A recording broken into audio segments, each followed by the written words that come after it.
De retour dans la tranche info sur Canal 10, place maintenant à l'échange de notre focus. Et ce soir, nous parlons de mobilité internationale. Et à cet effet, je reçois Marie-France Léguier, qui est directrice de l'agence caribéenne Alliance Tropique et spécialisée en mobilité internationale. Bonsoir Madame Léguier. Bonsoir et bonsoir à tous les téléspectateurs. Et nous sommes aussi en compagnie donc de Swan Aron, qui est stagiaire et qui est parti effectivement pendant 6 mois donc à la Barbade. Bonsoir Swan. Bonsoir. Swan qui est le vrai prénom de Swan. Exact. Alors Madame Léguier, est-ce que vous pouvez déjà nous parler de la mobilité internationale en soi, mais par le biais effectivement de votre agence CAT? Voilà. Alors CAT Group, c'est une agence de mobilité internationale qui a été créée en 2006 à Porto Rico et en 2007 en Guadeloupe. Alors pourquoi l'agence a été créée? Parce que j'étais expatriée. Alors en tant que jeune étudiante, après le bac à Bainbridge, j'ai décidé d'aller faire mes études aux États-Unis. Et donc, est-ce que c'était un peu le parcours du combattant déjà? En fait, je ne vais pas dire mon âge, mais en tout cas, si on avait ce qu'on a aujourd'hui, ça aurait été beaucoup plus facile. D'accord. Voilà, donc il n'y avait pas tous les accessoires qu'on a maintenant. Donc, j'ai dû faire beaucoup de choses pour pouvoir être inscrite à l'université. Donc, du coup, je suis partie à Porto Rico pour faire ma licence et à Washington pour faire mon master.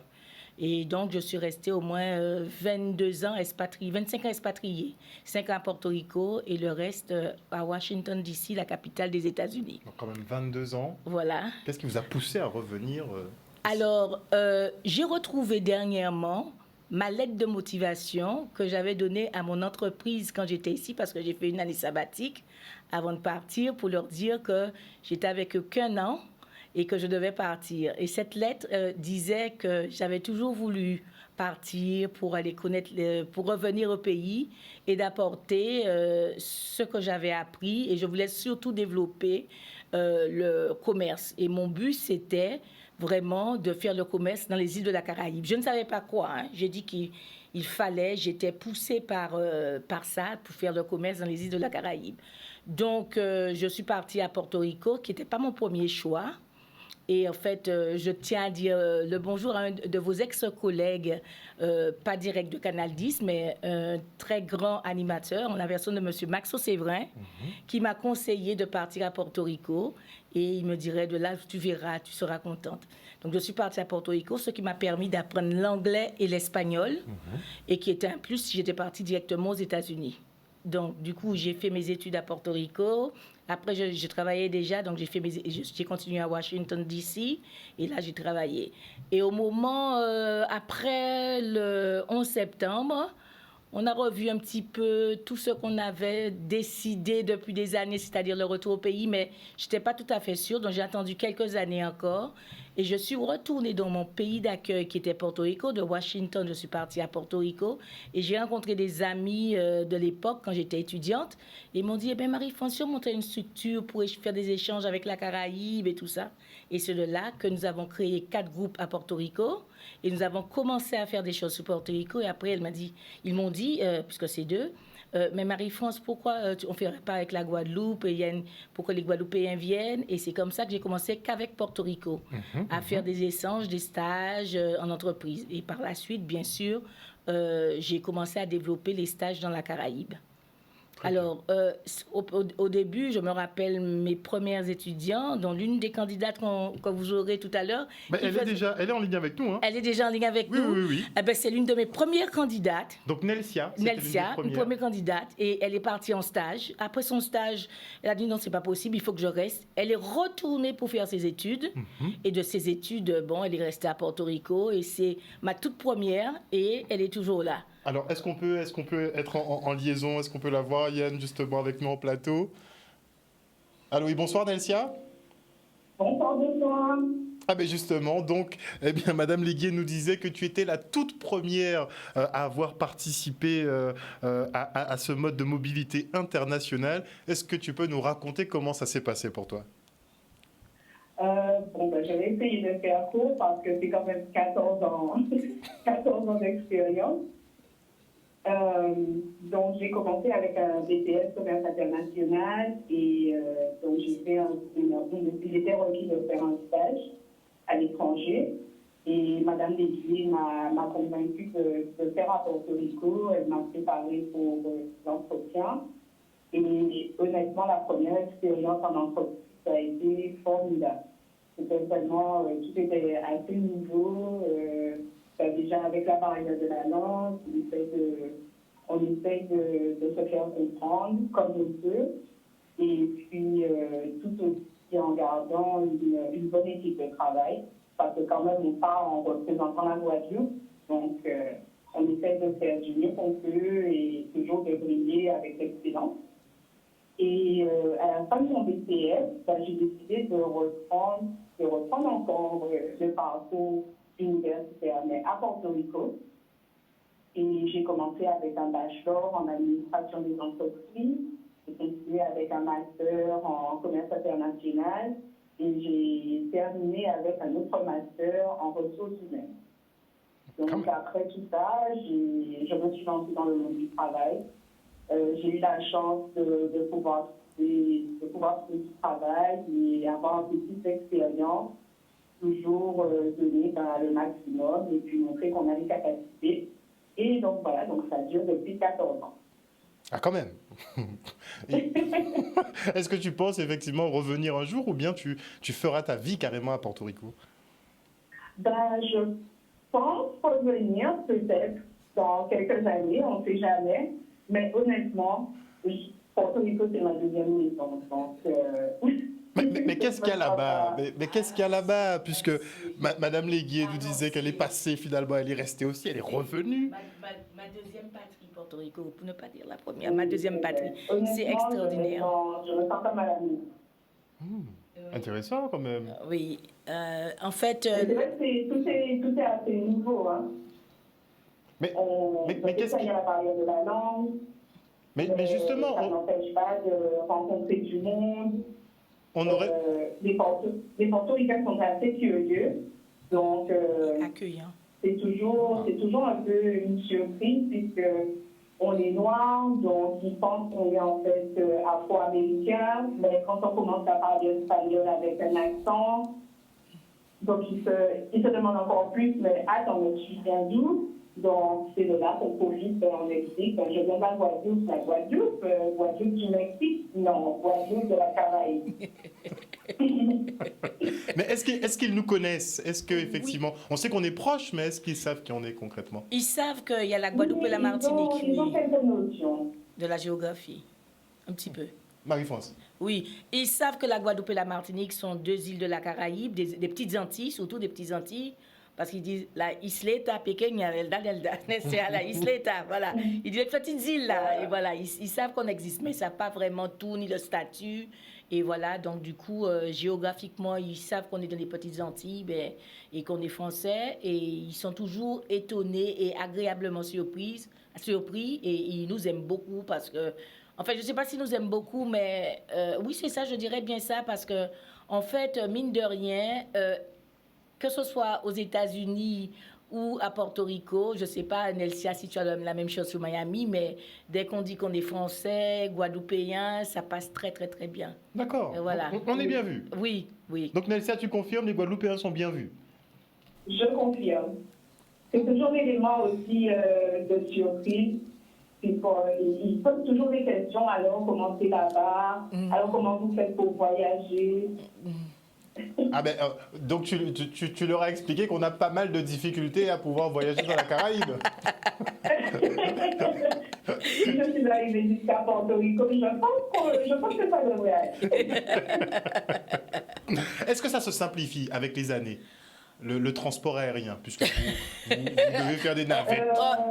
Je dirais... Honnêtement, j'ai vu beaucoup d'évolutions parce que quand je suis partie pour mon premier stage, mon billet a fait 100 €.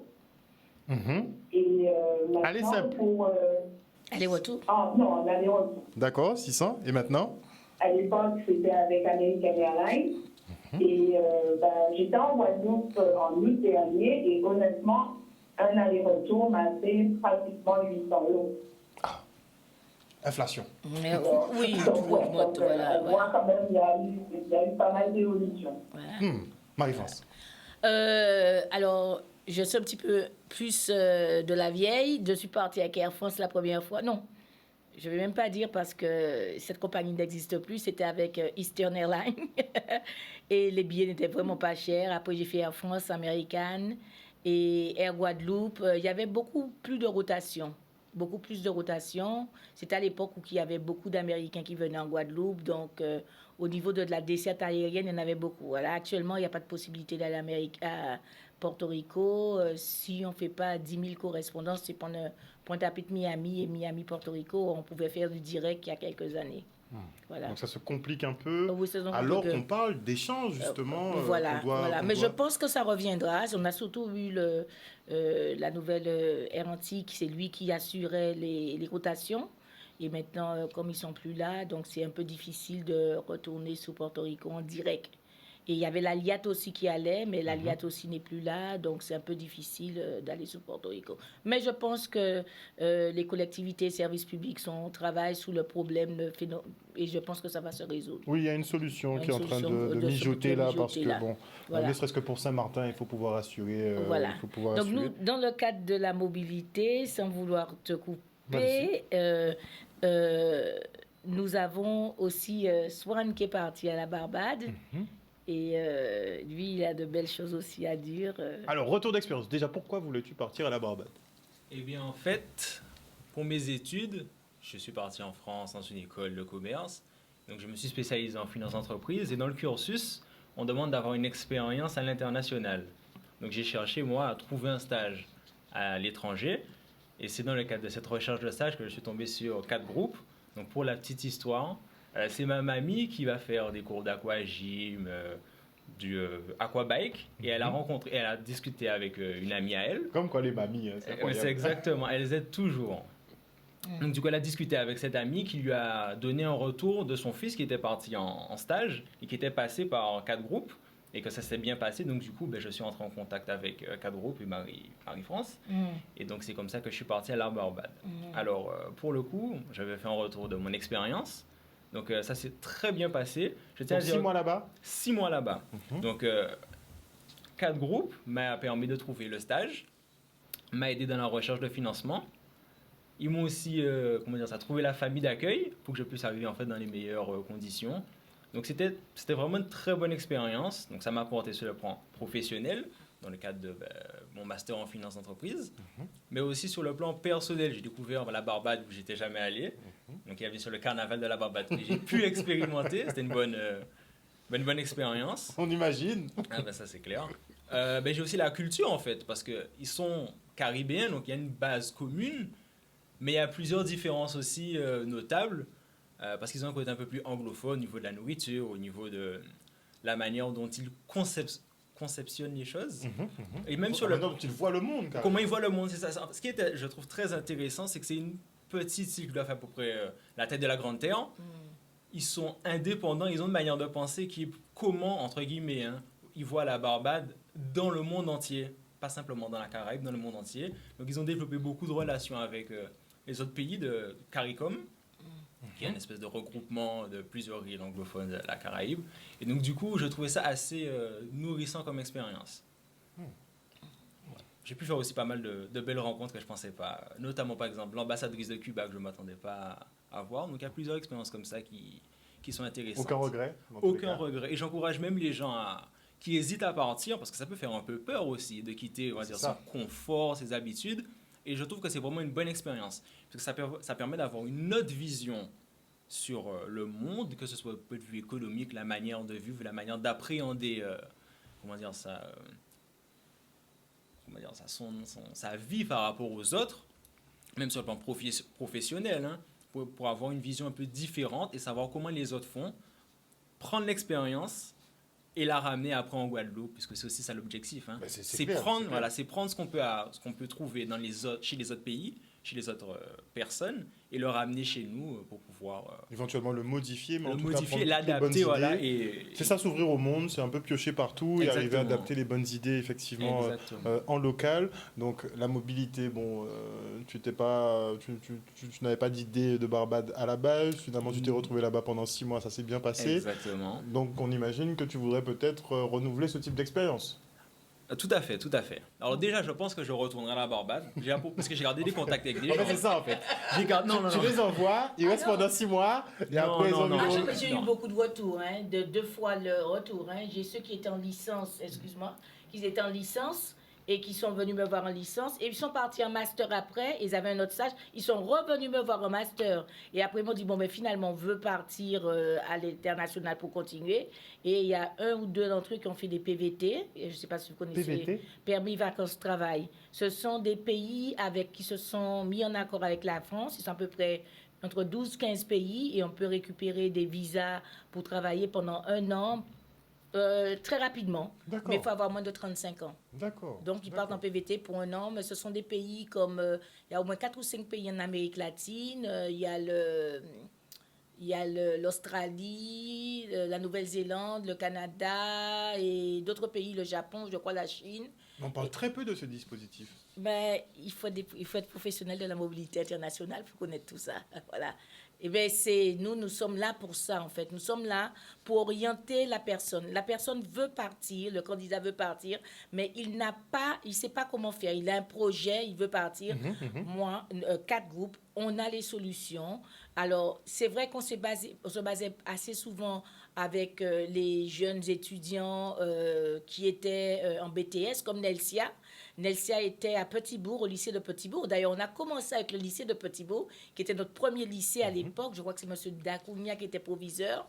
Et on est parti avec beaucoup d'étudiants de commerce international et qui ont fait de super stages, que ce soit à Porto Rico, Barbade, Trinidad, ils ont fait un petit peu partout. Et maintenant, après, on a vu qu'on avait des demandes au-delà des stages. Donc, on a fait les formations. Donc, nous avons aussi des gens en formation. Nous avons une très grande danseuse guadeloupéenne qui, je ne sais pas si on aura le temps de passer sa vidéo, qui est à Alvin Allé. Et cette grande danseuse, elle est partie en formation et elle a été aidée par, je ne dirais pas, mais par des collectivités qui s'occupent d'elle et qui font un travail extraordinaire pour aider maintenant les jeunes dans la mobilité internationale. Alors, peut-être que beaucoup de jeunes, effectivement, veulent s'orienter vers la mobilité internationale. C'est toujours bien d'intégrer dans son cursus 6 mois à l'étranger, par-ci, par-là. Mais il y a la question du financement. On peut avoir tendance à penser déjà que c'est cher, puisqu'on se déplace pendant plusieurs mois sur une terre étrangère où on n'a pas forcément de famille. Donc, comment ça se passe? Alors, c'est d'où je reviens, et je parlais de ça avec Nelsia dernièrement. Je lui ai dit, tu t'imagines Nelsia, je ne sais pas si elle est toujours à l'antenne. Nelsia, tu te rappelles que quand tu es partie, comment tu as fait? On a travaillé dur, mais maintenant il y a des possibilités, des aides extraordinaires qui sont là pour nos jeunes. C'est pour ça que je dis, vous avez un projet de mobilité, n'hésitez pas, les aides sont là et vous avez sûrement droit à ces aides. Donc nous vous proposons un package all inclusif. Donc vous vous occupez de tout? Tout, du début, visa. Le jeune vient avec son projet? Il vient avec son projet. Non, alors, il vient avec son projet, non seulement qu'il vient avec son projet qui n'est pas écrit, mais on prépare ce qu'on appelle le mentoring. Avant de partir, est-ce que vous êtes bien candidat? Est-ce que vous voulez bien partir? Qu'est-ce que vous allez chercher? Qu'est-ce que vous allez faire avec? C'est quand même de l'argent que vous allez dépenser, mais le retour sur investissement, voilà, donc on vous prépare au retour sur investissement. Alors, je retournerai. C'est une bonne chose aussi pour les entreprises d'envoyer, de savoir qu'il y a des jeunes qui partent et qui reviennent.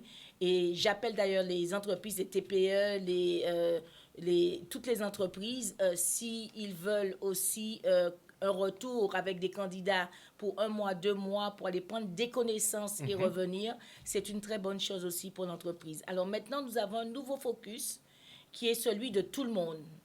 C'est-à-dire que nous avons remarqué dernièrement qu'on a beaucoup de demandes sous les jeunes de 30 ans jusqu'à 30 et à la montée, comme on dit, qui ont envie de changer. Ils ont déjà travaillé pendant 5, 6, 7, 8 ans et ils trouvent que dans l'entreprise, ils stagnent un petit peu. Donc, ils veulent aller voir ailleurs pour voir ce qu'on fait. Et ils ont toujours voulu parler une langue, soit l'anglais ou l'espagnol, et disent...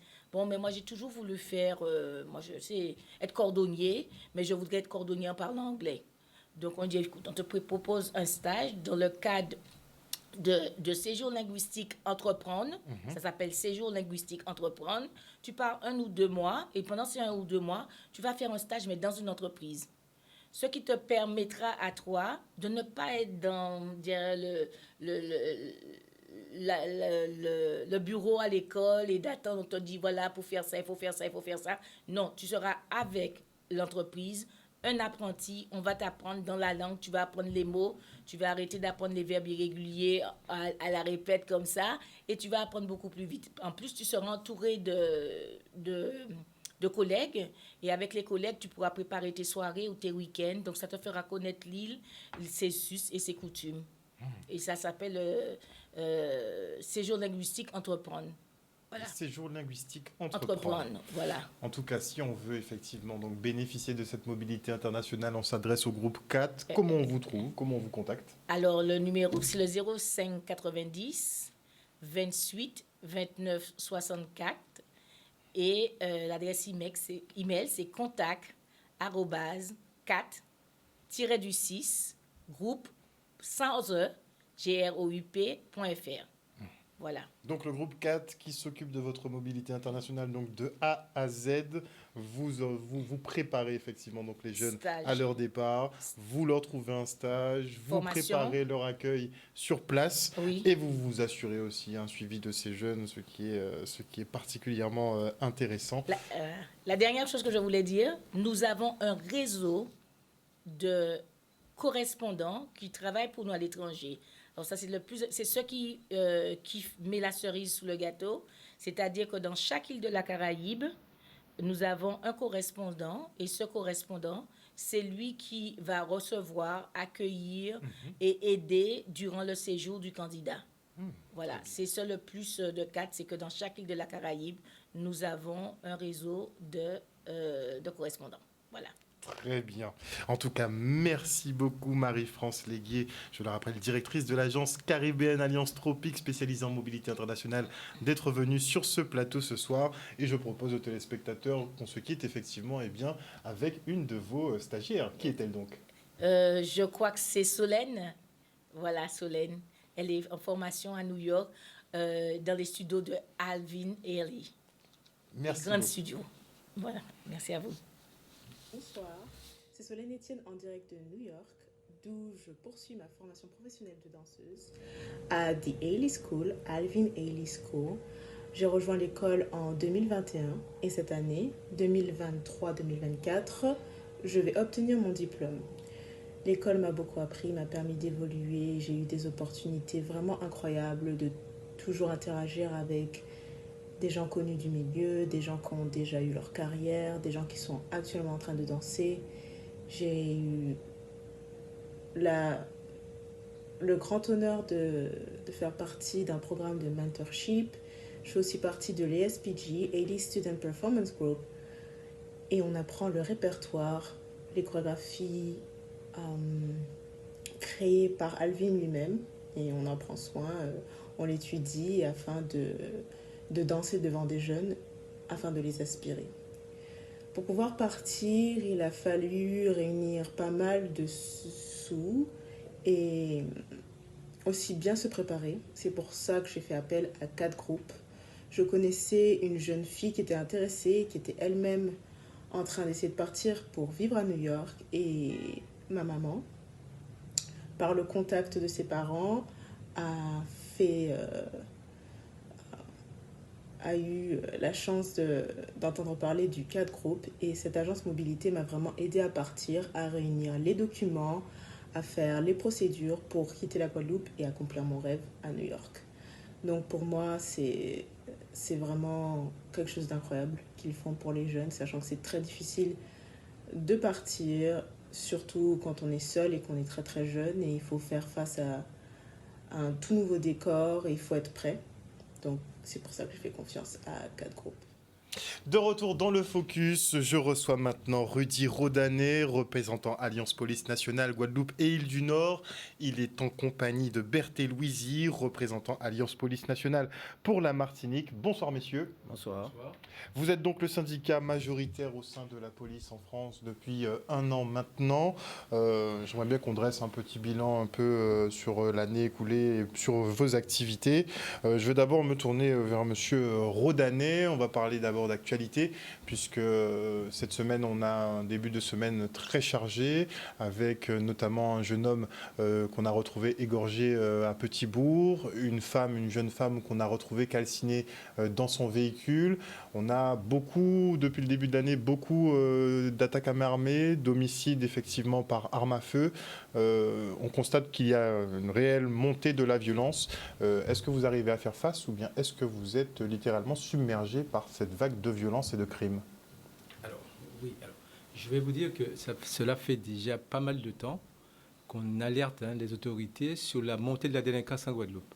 Ce qui est un problème qui est assez récurrent et qui, de plus en plus, prend de l'ampleur. On a une délinquance juvénile qui est de plus en plus importante. C'est-à-dire que faut savoir que moi, je suis au groupe vol-violence, donc des vols à main armée, et pratiquement tous les jours, on a des victimes de vols à main armée. Il y a beaucoup d'armes qui circulent en Guadeloupe, chose que, je ne sais pas si la population est au courant, mais il y a une prolifération d'armes et les braquages les vols à main armée se font souvent avec des armes à feu.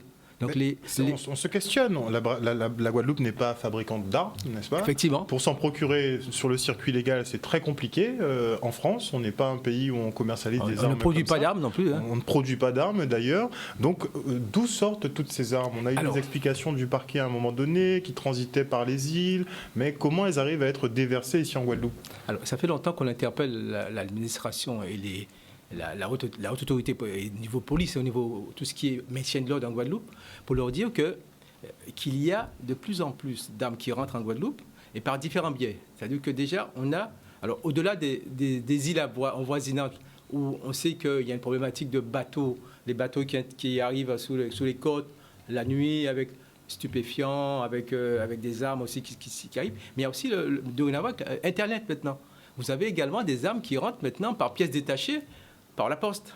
Donc on a interpellé effectivement le préfet de région en lui disant qu'il fallait effectivement, au-delà des contrôles, il faudra des contrôles au niveau des côtes guadeloupéennes. Il faut des bateaux, il faut des contrôles. On a demandé également qu'à la poste, qu'on scanne les colis. Parce qu'on n'a pas 36 solutions d'avoir des armes. Soit ça arrive par bateau, soit ça arrive par avion, par la poste. Donc effectivement, il y a des moyens à mettre en place de manière à juguler ce problème d'armes.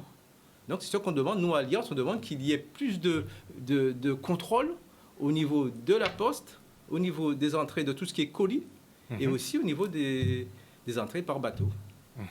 Est-ce que vous arrivez à vous coordonner avec les services de la douane justement pour essayer de resserrer un peu l'étau sur les trafiquants d'armes? Alors ce qu'on demande également, c'est vrai il y a quand même une lacune au niveau de la coordination. C'est-à-dire qu'en Guadeloupe, il y a des forces de police et des forces de gendarmerie. Et le responsable de ces deux forces, qui a matière à co-gérer ces deux forces, c'est le préfet. Et donc, effectivement, nous, on constate qu'il y a un manque au niveau de la coordination. C'est-à-dire que nous, police, quand on a des problématiques au niveau d'événements où la police n'est pas assez nombreuse, on aurait aimé que les gendarmes suppléent ou renforcent. Et ça c'est un manque. À ce niveau-là, on constate qu'il y a un manque. Donc on ne vous envoie pas toujours des renforts de gendarmerie? Il n'y a pas vraiment de coordination entre police et gendarmerie sur le territoire. C'est quoi? C'est le constat qu'on fait. Mais ça, c'est quelque chose qui date depuis toujours, pas une petite guéguerre? Non, il n'y a pas de guéguerre, puisque les deux services sont du même ministère maintenant. Donc il n'y a pas de guéguerre. Donc oui, vous avez le même donneur d'ordre, mais pourquoi il y a des problèmes de coordination? Je pense puisque vous avez le même donneur d'ordre. C'est une question de volonté, c'est une question de décision. Je veux dire, c'est décisionnel, c'est les préfets qui décident. C'est pas nous. Donc plus de coordination, effectivement, donc avec les services de gendarmerie, ce serait une bonne chose. Ce serait bénéfique. Sur la Martinique, on a les mêmes problématiques, concrètement? Sur la Martinique, la Guyane et la Guadeloupe, c'est la même chose. Les trois départements se bagarrent pour avoir la première place, parce que c'est nous qui sommes leaders en meurtre, leaders en infraction de tout genre, VMA et tout ce qui s'ensuit. Et on se bagarre pour savoir qui c'est qui sera premier, deuxième et troisième. Donc classement national. Et là, la Guyane a une longueur d'avance sur la Martinique et une petite longueur d'avance de la Martinique sur la Guadeloupe. Et vice-versa, des fois, entre la Martinique et la Guadeloupe, on s'échange les positions. Sauf que ces trois départements-là sont lâchés à eux-mêmes, c'est-à-dire que nous, fonctionnaires de police, on lutte pour protéger la population, mais nos politiques, ils sont tellement lâches et qu'ils ne font rien pour pouvoir ouvrir les yeux, pour voir que la population doit être protégée. Donc, au lieu de nous donner un coup de main, nous tirons dessus. Et le problème qui se pose, c'est qu'au niveau national, on ferme les yeux, parce que je vais vous donner un exemple.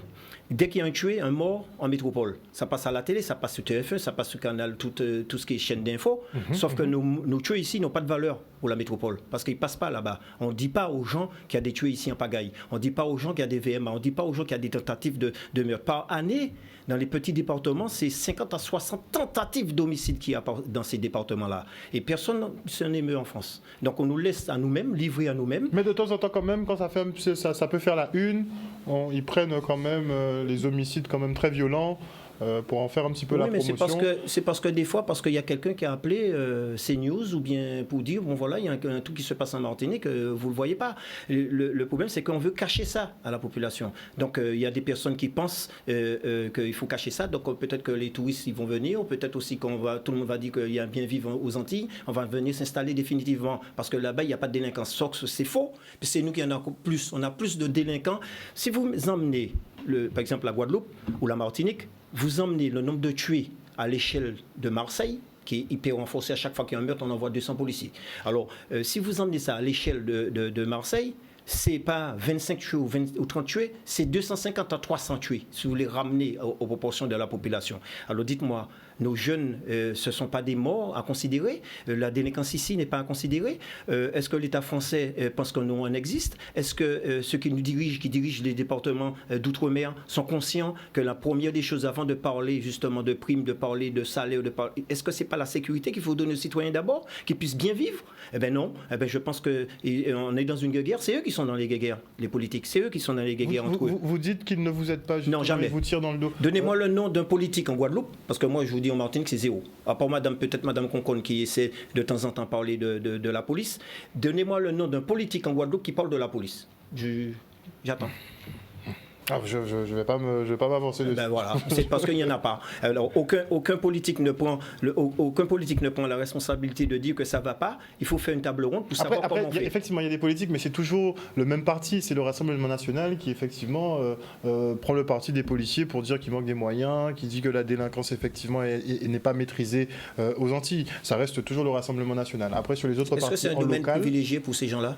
C'est pas un domaine privilégié. En tout cas, en local, c'est plus... N'importe quel démocrate pourrait faire ça, n'importe quel politique pourrait faire ça. Mais en fin de compte, toutes les personnes, tous les politiques, quel que soit leur bord, c'est du blablabla.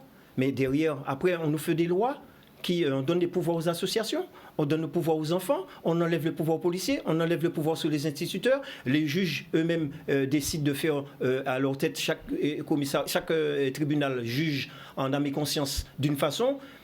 Quelqu'un qui a fait un vol de voiture en Martinique a peut-être 2 mois de prison avec sursis. Vous allez dans le 93, il y aura 2 mois de prison ferme. Vous irez en Guadeloupe, il y aura une composition pénale avec une amende. Vous savez, c'est la même loi, sauf que ce sont des hommes qui jugent, ils jugent comme ils veulent. Et le problème, il est là, et ils ne sont pas responsables devant nous.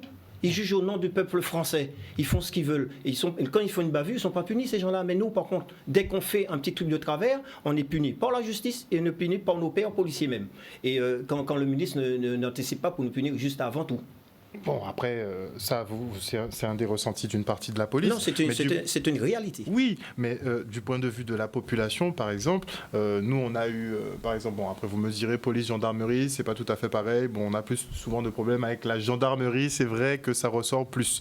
Mais la population, souvent, voit un peu le représentant des forces de l'ordre, pas comme son ennemi, mais en tout cas, pas comme quelqu'un qui veut assurer sa protection, avec certains exemples qu'on a.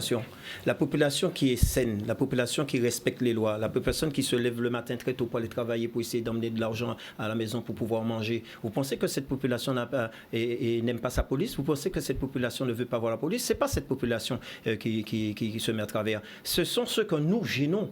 Ce sont ceux qui trafiquent. C'est ceux-là qui ne nous aiment pas. Moi, je vous dis quelque chose, je ne suis pas payé en tant que policier pour être aimé. Je suis payé pour être respecté et faire emmener la protection et la loi pour le citoyen. Et mon rôle à moi, c'est peut-être mettre ma vie en jeu, donner ma vie pour que le citoyen ne puisse pas mourir, justement. Et là, il n'y a pas de reconnaissance pour certaines personnes. Et je dirais que nos politiques, encore une fois, font tout à l'envers. des lois qui cassent les lois, qui puissent nous permettre d'avoir une sévérité dans l'exécution des peines, des prisons qui sont submergées, qui ont 9 ou 10 personnes. Mais c'est ça. C'est toute une politique qui n'est pas mise en place et on parle.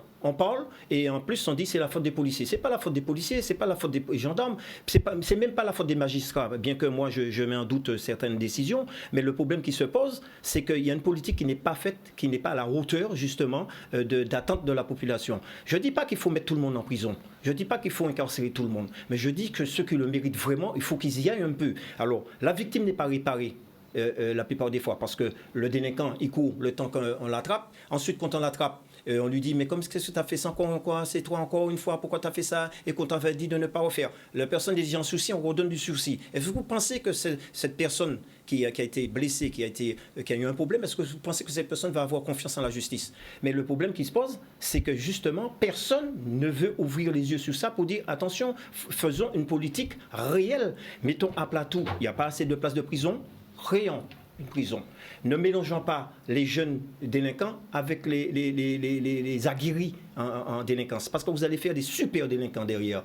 Vous avez des personnes qui sont en décrochage scolaire. Pourquoi? Parce que les parents ne sont pas responsables. Tout le monde s'en fout, pour certains parents. Les instituts n'ont plus pouvoir sur les enfants parce que vous n'avez pas le droit de crier sur un enfant parce que le parent va venir pour taper le professeur. Le policier, quand il interpelle tous les droits à donner, médecins, avocats et compagnie, le temps qu'il tape tout ça, le délinquant est déjà sorti alors qu'il n'est même pas présenté au parquet. Alors, tout ça fait que le policier, il en a marre. Ça fait des années qu'on a des remontées de policiers qui nous disent alors nous on s'évertue effectivement à attraper les méchants, on présente les méchants devant les tribunaux et les tribunaux sont contraints il faut que ça cesse de les libérer. Mais comme vous le dites, si on se cantonne au blabla et aux promesses politiques, on ne verra pas de places de prison supplémentaires avant des décennies et on ne verra pas un système judiciaire qui roule correctement avant des décennies. Je vous dis quelque chose, hein. Je donne 2 ans à l'ensemble de la France, 2 ans à l'ensemble. Je ne suis pas médium, je ne suis pas M. Soleil. Je donne 2 ans à l'ensemble de la France pour qu'on ne contrôle plus rien. Qu'on ne contrôle plus rien. On est parti tellement mal, on est descendu tellement bas que je vois mal comment on va faire pour monter. Et ça fait des années que nous alertons sur ça. Ouais. Le policier, tu lui enlèves son pouvoir. Le prof, il n'a plus le pouvoir. Le POC, il n'a plus le pouvoir. Plus personne dans ce pays ne gouverne correctement, ne gère correctement. C'est le délinquant qui prend le pas. Pourquoi? Parce qu'il y a une volonté. C'est une volonté de laisser faire. Donc, à un moment donné, si on ne se ressaisit pas là, le point zéro là, aujourd'hui là, eh bien, dans 2 ans, on va vivre dans un pays incontrôlable. Alors, allez-y. Pour revenir à la problématique guadeloupéenne, pas à la délinquance guadeloupéenne, il faut savoir que ce qu'on rencontre le plus souvent, c'est une jeunesse, et ce qui est inquiétant, parce qu'il y a une période où il y avait une tranche d'âge qui était, on va dire, entre 30, 35, 40. Maintenant, on a une tranche d'âge de délinquance qui commence depuis 13 ans. C'est-à-dire que ces enfants-là, ils vont perdurer, ils vont aller en prison, ils vont ressortir. Et c'est ça le danger. Le danger, c'est qu'on a de plus en plus, et on se pose... Alors, c'est vrai qu'il y a une justice aussi, il faut dire aussi que la loi concernant les jeunes, c'est-à-dire qu'un jeune qui commet un premier fait, d'accord, il sera présenté devant le procureur, d'accord, il aura pas une peine, parce que c'est pas prévu comme ça dans les textes de loi. C'est prévu qu'il a une mesure éducative. D'accord, ce même jeune-là, il se représente. On a déjà eu des jeunes, moins de 18 ans, qui se présentent 5 fois. 5 fois. Avant même leur majorité. Avant leur majorité, et qui ne vont jamais en prison. Et ce n'est qu'à la majorité qu'on les met en prison. Mais imaginez-vous. Donc pour vous, ça développe une petite impunité? Ça développe absolument une impunité. Parce que le jeune, il sait que tant qu'il n'a pas 18 ans, il n'ira pas en prison. Et donc, de 13 ans, imaginez-vous, de 13 ans à 18 ans, ce qu'il peut faire. Ça peut être des petites délinquances, comme ça peut être des meurtres, ça peut être tout. Et en finalité, à 18 ans, on le met en prison. Donc, il y a un vide juridique. Il y a un vide juridique et qu'il faut combler ce vide-là. Après, il y a aussi, c'est soulevé assez régulièrement sur la lourdeur des peines. Apparemment, pour vous, souvent, il n'y a pas trop de cohérence entre les crimes et les peines qui sont allouées. J'écoutais justement une mission interministérielle sur les violences faites aux femmes, puisque vous accueillez quand même pas mal de femmes et d'hommes aussi qui sont victimes de violences sexuelles ou de pression. On disait effectivement que c'était assez compliqué pour ces personnes-là de démontrer finalement qu'elles ont été victimes. Elles doivent s'adresser à vous, communiquer avec vous. Est-ce qu'on a simplifié un peu les démarches pour déjà recevoir un peu... Effectivement, il y a eu des brigades qui ont été constituées, des brigades spécialement pour recevoir ces femmes. Il y a une méthodologie. C'est plus pareil. Effectivement, qu'il y a eu vraiment une volonté de changer des choses à ce niveau-là. Donc pour l'accueil, ça évolue. Pour l'accueil, ça a évolué. Par contre, pour les peines... les peines, par contre, c'est pas de notre compétence. Oui, c'est sûr que c'est pas de votre compétence, mais en tant que policier, par exemple, une femme disait aujourd'hui qu'un violeur ne le devient pas du jour au lendemain.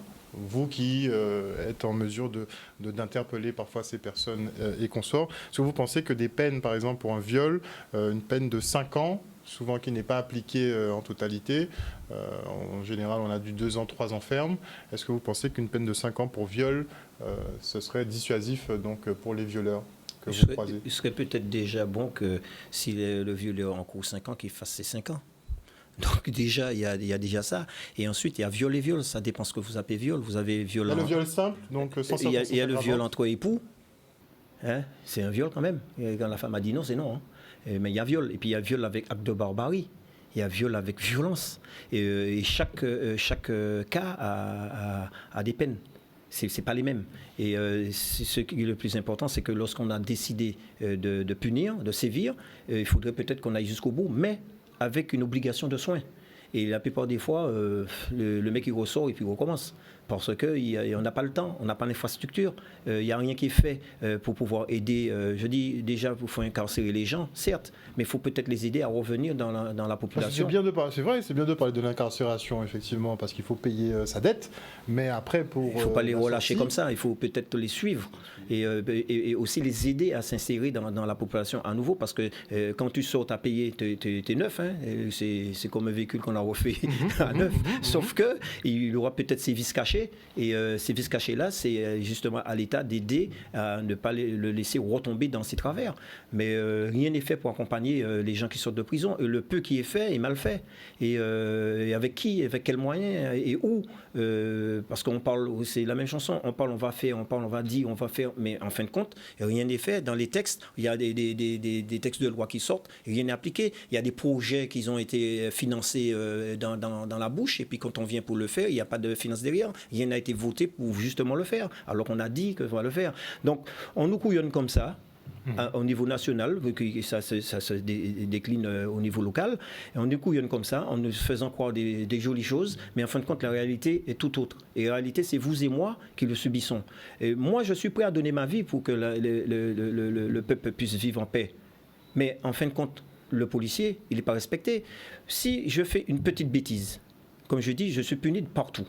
Sauf que le délinquant, il fait des grosses bêtises, et lui, il est dehors en train de rigoler. Et le lendemain, il me voit, et puis il te dit « Oh chef, ça va, tu vas bien ?» Oui. Et le problème, c'est ça. Le problème, c'est que si on permet aux délinquants de sortir et de narguer les policiers, eh ben, il n'y a plus de société. La société est à l'envers. Mais le respect doit être dans les deux sens. La population doit respecter la police, mais la police doit aussi de respecter sa population. Vous avez été témoin... Les plus punis au monde, c'est nous. Les plus punis, un policier qui ne respecte pas le code déontologie, il est massacré. Un policier qui fait... Mais au national, on a beaucoup d'histoires qui ressortent et qui laissent un peu planer une certaine impunité pour le policier. Laissez les gens dire qu'il y a beaucoup d'affaires, parce que tous les policiers, du moment qu'ils fassent une petite bêtise, ils sont punis déjà, avant même de passer au tribunal. Et quand ils sont passés au tribunal, ils sont punis, ils ont leur punition définitive, soit la révocation ou autre chose. Mais ceci étant dit, c'est le corps le plus puni qu'il y a dans cette République. Après, c'est un peu légitime, puisque vous êtes quand même garant, oui, mais c'est de la sécurité. Alors, je dis toujours, pour que le policier puisse emmener la sécurité pour les citoyens, il faut que lui, il soit en sécurité. Vous avez vu un policier en sécurité en quelque part ? Eh bien, on n'est pas en sécurité, ça veut dire que nous, on ne peut pas emmener la sécurité correctement pour le citoyen. Mais c'est là où on doit travailler le rapport justement de respect entre la population et le respect police. Est là. Et j'avais eu un débat il y a quelques années avec quelqu'un que je connais justement qui a intégré la police nationale. Et avant, vous étiez gardien de la paix. On l'est toujours. Oui, vous êtes gardien de la paix. Normalement, vous êtes gardien de la paix. La profession, techniquement, c'est gardien de la paix. Et on vous a transformé en force de l'ordre. Et au niveau de la sémantique, c'est vrai qu'on ne s'y attarde pas, mais on est passé de paix à maintien de l'ordre, finalement. Non. Donc on vous voit plus la police, maintenant comme la sanction, le bras armé, que finalement... Dans la police, à la base, tout le monde est gardien de la paix. Et dans la police, il y a 1000 métiers. Et les forces de l'ordre que vous parlez là, comme les CDI, les CRS et compagnie, c'est une force qui dépend de l'autorité. Et cette autorité donne des ordres. Et les policiers reçoivent et exécutent. Sauf que des fois, la population voit que c'est une injustice, mais ce sont des politiques qui votent les lois. C'est pas la police. La police, c'est un citoyen. Nous sommes un citoyen d'abord avant d'être policier. Parce que vous faites face à ça en Martinique beaucoup plus qu'ici en Guadeloupe. On sait qu'il y a un gros souci, par exemple, par rapport aux fonciers. Ça fait, on parle beaucoup de vol de terre en ce moment. Et donc, il y a des altercations entre Martiniquais dans un premier temps. Mais après, forcément, on appelle la police. Après, la gendarmerie est présente. Parfois, on peut avoir des cas d'irrespect qui vont mettre de l'huile sur le feu, comme les propos du gendarme la dernière fois, qui parle de « c'est grâce à nous si vous avez la CAF ». C'est malheureux. C'est très malheureux. Oui, mais c'est un peu récurrent, par exemple, à la gendarmerie. Oui, mais ça peut se faire dans la police aussi. Partout, dans tous les métiers, il y a des gens qui dérapent et qui deviennent des délinquants parce que soit par le verbal, soit par l'action. Oui, mais vous représentez l'ordre et la sécurité. Donc... Mais il faut voir les gens qui sont en face de vous. Hein, parce que vous parlez de cette affaire que vous parlez là. Vous savez, c'est un groupe d'activistes qui se trouve en Martinique ultra violente. Attention, ce sont des gens ultra violents. Et quand, déjà, il n'y a pas longtemps, j'ai interpellé une des femmes qui est dans ce groupe. Et elle m'a dit, c'est parce que vous savez que je suis un rouge, vert, noir. Et que je dis, c'est quoi ça? Elle me dit, un activiste très violente. C'est elle qui le dit, c'est pas moi. Oui, mais c'est violent dans la démarche. Oui, mais quand vous entendez ça, vous dites, ok, d'accord. Mais c'est eux-mêmes qui se définissent comme ça. Et quand ils ont fini, les insultes, parce que des fois, on filme tout et n'importe quoi, sauf le début de l'action n'est jamais filmé. Et donc après, le policier, il a toujours tort. Mais ceci étant dit, je condamne toute forme, justement, soit de racisme de policier envers le citoyen, mais de l'autre côté aussi, du citoyen envers le policier ou le gendarme. Bien sûr, mais ceci étant dit, les dérapages, c'est puni, et c'est puni cash. Parce qu'on est garant de la sécurité, on n'est pas là non plus pour amener l'insécurité. C'est précisément ça. Imaginez-vous une société sans police. Imaginez-vous, il y a un instant. C'est une société anarchique. De toute façon, on sera en mode anarchie. Chacun devrait assurer sa propre sécurité. Voilà. C'est la loi du plus fort, c'est la prédation. Personne n'en veut. La police est là pour éviter ça, justement. Le rôle de la police, c'est d'éviter. La police n'est pas là pour embêter le citoyen. La police est là. Effectivement, alors c'est vrai qu'on peut voir la répression. Parce que des fois, les policiers, ils verbalisent les véhicules. On prend ça comme, voilà, c'est gênant, même moi, je vous l'avoue. Mais moi, ça m'embête, moi, si on me verbalise, comme tout le monde. Mais c'est pas pour autant que je veux dire que la police, elle fait que de la répression. Non, mais heureusement qu'on est là. On ne veut pas remettre, la plupart de la population, la plupart des personnes ne veulent pas remettre le fonctionnement de la police en soi. Mais c'est plutôt l'appréciation des cas. Les gens veulent avoir ce sentiment, justement, de sécurité, mais aussi avoir ce sentiment d'équité et de justice. Et de sentir que celui qui est sanctionné l'est pour une bonne raison, dans tous les cas. Et parfois, la population a l'impression, effectivement, que vous êtes un peu plus le bras armé d'un gouvernement qui tient sa politique comme il faut. Quel que soit le gouvernement. Voilà, mais c'est ça. Mais on vous instrumentalise un peu par rapport à des décisions politiques et vous devez effectivement vous comporter de telle ou telle façon. Mais c'est vous qui êtes en première ligne avec la population qui, elle, parfois a un ressenti pas yokacisé si moins, mais voilà quoi, on prend des amendes, on a des problèmes par-ci, on a des problèmes par-là, nous on a beaucoup d'obligations, mais est-ce que les policiers, eux, respectent leurs obligations? Je vais vous donner... On est sujet au même principe que tout le monde, on est des citoyens comme tout le monde, on est sujet aux mêmes obligations que tout le monde. On a juste une fonction à remplir à un moment T, mais on est comme tous les citoyens. On le souhaite. On est au même niveau que tous les citoyens. On le souhaite. On n'a pas plus d'avantages que ça. Et je vais vous dire quelque chose. Vous avez devant vous un policier qui n'aime pas les radars. Je suis anti-radar. Je l'assume. Mais c'est rare. Non, je l'assume. Pourquoi? Parce qu'on a 2 fois, 3 fois, 10 fois plus de personnes sans permis. Et vous savez quoi? Ils roulent quand même. Et vous savez quoi? Ils ne sont pas sûrs, ils ont un accident. Ils sont comment? Alors je dis qu'il faut revoir ce système de permis à point.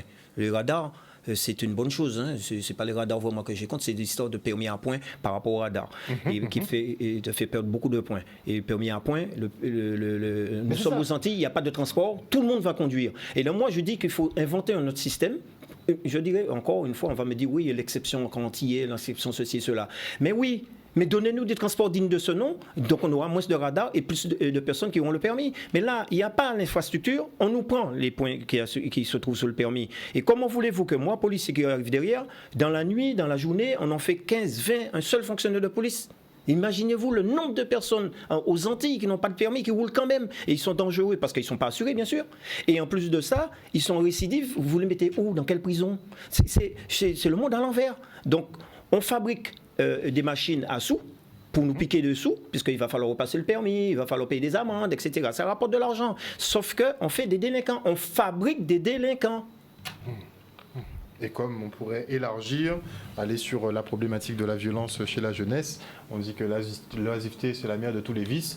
Si effectivement on n'insère pas nos jeunes, il ne faut pas s'étonner derrière qu'ils finissent dans la délinquance, hein, n'est-ce pas? Ah oui, il y a un problème social aussi, oui, c'est clair. Et sociétal aussi. Social, sociétal, en tout cas à tous les niveaux. En fait. tout cas, au sein de la police, vous n'arrêtez pas de tirer la sonnette d'alarme. Est-ce que vous avez les moyens? Concrètement, je sais que chaque année, c'est compliqué. On dit même maintenant que les bandits sont plus armés que la police. Oui, il y a de plus en plus d'armes. Oui, c'est vrai. Alors, est-ce qu'on a les moyens? On n'a jamais assez de moyens. Quand on voit le parallèle entre le taux de délinquance et la réponse policière, oui, il y a un souci, il y a un décalage. Il y a un décalage de moyens entre les deux. Et c'est vrai que ce décalage est encore plus accentué quand on n'a pas le soutien ou alors, moi je dis qu'il y a un problème de projection. En fin de compte, on règle la délinquance en Guadeloupe au coup par coup. C'est-à-dire qu'on ne projette pas, on ne se dit pas, voilà, on va mettre en place un plan, des moyens à long terme, créer où on sait où il y a des difficultés, on les a cernés déjà les problématiques où ils sont, mais on l'accentue à ce niveau-là. Et je trouve que le fait de gérer la police comme ça, il y a un fait, c'est pas une gestion. Il faudrait avoir une vision sur le long terme. Sur la délinquance, une vision sur la sécurité. La sécurité en Guadeloupe. Il faudrait une vision générale. Et ça on ne l'a pas. Ça c'est la faiblesse. Et on n'a pas de moyens suffisants. Par exemple, en Guadeloupe ou en Martinique, c'est pareil. Nous manquons d'enquêteurs. Vous avez des enquêteurs on appelle ça des portefeuilles, qui ont 1000 dossiers. Un seul être humain qui a 1000 dossiers. Donc comment voulez-vous qu'il arrive à s'en sortir? Donc il y a un moment donné où il va falloir prendre une responsabilité pour savoir comment on fait. Et tous les jours que Dieu fait, par exemple à la criminelle, en Guadeloupe, il y a un mort, il y a un tué, il y a un blessé tous les jours. Donc ça s'ajoute à un enquêteur. Un portefeuille. Et quand c'est complexe, il y a un mot, il y a toutes sortes de trucs avec. C'est complexe. Et des fois, on écarte ce qu'on est en train de faire pour prendre celui qui est en live, qui vient d'arriver. Donc, moi, je dis que on n'a pas la police. Les Antillais n'ont pas la police qu'ils méritent. C'est-à-dire que nous méritons un regard plus sérieux sur ici. Et là, on l'a pas. C'est-à-dire qu'on est livré à nous-mêmes. Vous êtes policier, faites le nécessaire, faites ce que vous pouvez, et puis on va voir. Une brigade d'accident qui a des dossiers de partout, ça veut dire qu'il n'y a pas assez d'enquêteurs. Ça veut dire qu'une brigade de criminels qui a des dossiers de partout, ça veut dire qu'on n'a pas assez d'enquêteurs. Et pas assez d'enquêteurs, c'est pas le fait qu'ils sont là et puis ils ne travaillent pas. C'est que les gens ne savent pas que les enquêteurs, ils ont un nombre de dossiers, ils ne sont pas nombreux. Ils sont 6 ou 7 par groupe. Un criminel, 6 ou 7, ceci, 6 ou 7. Et quand vous n'en avez pas suffisamment, c'est des recrutements qui ne sont pas assurés? Non, c'est les envois, parce que vous savez qu'on doit faire un séjour en métropole avant de revenir ici. Et c'est très long, le séjour. Voilà, et le problème qui se pose, c'est que lorsque nous demandons 20 fonctionnaires, on nous donne 2, on enlève le 0. Vous voyez? Donc c'est ça aussi. Et puis nos politiques là qui parlent, comme je dis, blablabla, c'est là qu'il faut voir pour dire que voilà, il y a un problème, parce que c'est leurs parents. Ce sont nos frères et sœurs qui sont en souffrance. Ce sont des victimes qui ne sont pas réparées. Tu fais un accident et tu attends 3 ans pour pouvoir passer au tribunal parce qu'il n'y a pas assez d'enquêteurs. Il n'est pas réparé. Il a cassé, il a été blessé, les dommages intérêts traînent, etc., etc. Donc si on donne les moyens à la police correctement, parce que les moyens, comme dit Widi, c'est jamais suffisant, il ne sera jamais suffisant. Mais il va falloir donner les moyens en humain, surtout en humain, que ce soit en Guadeloupe, que ce soit en Martinique, que ce soit en Guyane, que ce soit sur toute la France. Il va falloir recruter pour pouvoir donner une police. Et je dis recruter parce que je vous ai dit... Oui, mais ça, c'est des annonces. De gendarmerie. Ce sont des annonces. Et donc, nous, sur le terrain, on ne les voit pas, nous. D'accord. Nous, on ne les voit pas, parce que surtout aux Antilles. Peut-être qu'au niveau national, je ne sais Il pas. a dit 8 000. Hein. Oui, mais bon. 8 000 forces de l'ordre oui, supplémentaires. oui, mais quand vous envoyez 15 fonctionnaires ici, et puis il y en a 10 sous contrat, et dans 3 ans, les 10 repartent, et puis tu redonnes 2 à la place des 10, tu as compris vite fait que le résultat, il n'est pas escompté, là. Il n'est pas ce qu'on attend. Merci beaucoup en tout cas, messieurs, d'être venus sur ce plateau ce soir pour parler en transparence de la situation effectivement au sein de la police ici en Guadeloupe, mais aussi en Martinique. C'est les mêmes problèmes. C'est toujours les mêmes problématiques. Merci en tout cas, messieurs. Une bonne soirée à vous sur Canal 10 Télévision. On se retrouve demain.